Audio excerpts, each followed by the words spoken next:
మన ముఖ్యమంత్రి వర్యులు శ్రీ రేవంత్ రెడ్డి గారిని సాధారణంగా నిర్మించి ఆహ్వానిస్తున్నాము. లెట్స్ వెల్కమ్ రేవంత్ రెడ్డి గారు. ప్రజల నమ్మకాన్ని నిలబెట్టుకున్నటువంటి నాయకుడిగా, సాయం కోరిన వెంటనే స్పందించేటువంటి సేవకుడిగా, అందరి ప్రేమని హక్కున చేర్చుకున్నటువంటి ఆప్తుడిగా రాణిస్తున్నటువంటి రాజకీయ నాయకుడు, ఆదర్శప్రాయులు, ఆ ట్రూ లీడర్, గౌరవనీయ ముఖ్యమంత్రి వర్యులు శ్రీ రేవంత్ రెడ్డి గారికి ఇదే మా సాదర స్వాగతం, సుస్వాగతం పలుకుతూ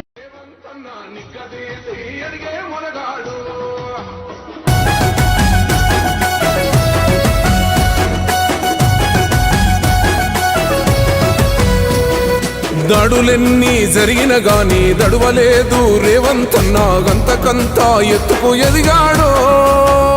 అహమంటూ లేనివాడు, అందరినీ కలిపేటోడు, ఆనాటి రోజులు తెస్తాడో. మన ఆశలన్నీ